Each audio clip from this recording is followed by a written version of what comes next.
ప్రార్థించాలి అనిపించిన ఒక్కొక్కసారి మనసులో ఉన్న వేదన వల్ల మాటలు రానప్పుడు మనసు పెడుతున్న ఆ మొర్ర దేవుని సన్నిధికి చేరుతుందండి. అంతేకాకుండా అందరూ ఉన్నప్పుడు బాగున్నాము అంటాం, కానీ మన మనసులో ఒంటరితనం మనం ఫీల్ అవుతూ ఉంటాము.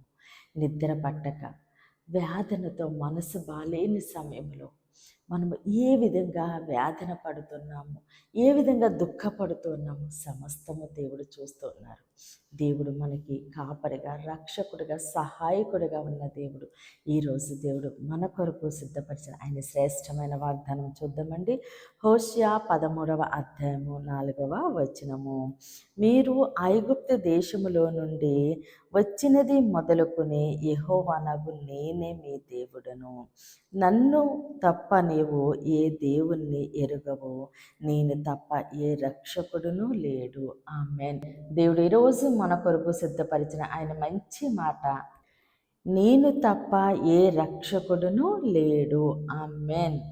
దేవుడు నీతో నాతో మాట్లాడుతున్నారు. నేను నీకు రక్షకుడుగా ఉన్నాను. నేను తప్ప ఏ రక్షకుడును లేడు. నేను తప్ప నీకు ఏ దేవుడు తెలియదు. నువ్వు నా మీద ఆధారపడి ఉన్నావు, నన్ను ఆధారం చేసుకుని ఉన్నావు. కాబట్టి నేను నీకు రక్షకుడిగా, కాపరిగా, సహాయకుడిగా ఉంటూ ఉన్నాను.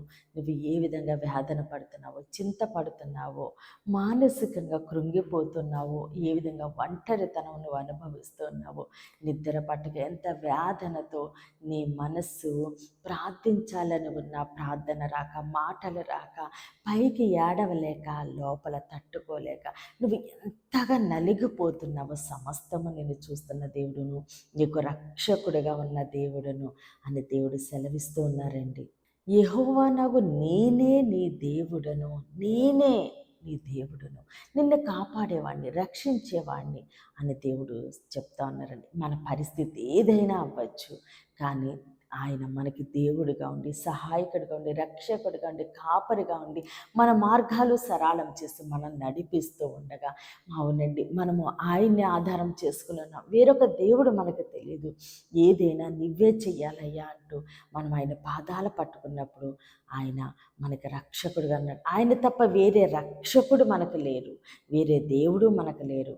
కాబట్టి ఆయన మీద మనం ఆధారపడుతుండగా మన ప్రతి పరిస్థితి నుంచి కూడా దేవుడే మనకు విడుదలిచ్చి, మనల్ని దీవించి, ఆశీర్వదించి, రక్షిస్తూ ఉండగా సమస్త ఘనత, మహిమ, ప్రభావాలు మనము దేవునికే చెల్లిందామండి. ఈ కొద్ది మాటలు దేవుడు మన వెనుకల్లో దీవించి ఆశీర్వదించును గాక. ఆమేన్. ప్రేయర్ చేసుకుందామండి. అందరూ కన్నులు మూసుకుని ప్రేయర్లో ఏకీభవించండి. మహోన్నతుడ, మహాగణుడ, పరిశుద్ధుడానికి స్తోత్రాలు, వందనాలు దేవా తండ్రి. ఇచ్చిన ఈ వాగ్దానం మా జీవితంలో నూరెంతలుగా ఫలించును గాక. దైవజనుల వారి కుటుంబాలు, సంఘాలు, పరిచర్యలేసు నామములని దీవించబడును గాక. యెరూషలేముకి యేసు నామంలో క్షేమము కలుగును గాక. ఈరోజు పుట్టినరోజు, పెళ్లి రోజు జరుపుకుంటున్న ప్రతి ఒక్కరిని దేవుడు బహుగా దీవించి ఆశీర్వదించును గాక. దేవుని మాట పరిచర్యల పాలు భాగస్తులే భారము కలిగి ప్రార్థన చేసిన ప్రతి ఒక్కరిని దేవుడు బహుగా దీవించి ఆశీర్వదించును గాక. అనారోగ్యంతో ఉన్న బిడ్డలకి యేసునామములో సంపూర్ణ స్వస్థత, విడుదల కలుగును గాక. మూయబడిన ప్రతి గర్భము యేసు నామములోనే తెరవబడును గాక. వివాహాలు కావలసిన బిడ్డలకి యేసునామములో ఘనమైన వివాహములు జరుగును గాక. యవ్వన బిడ్డలకి యేసునామములో మంచి భవిష్యత్తు కలుగును గాక.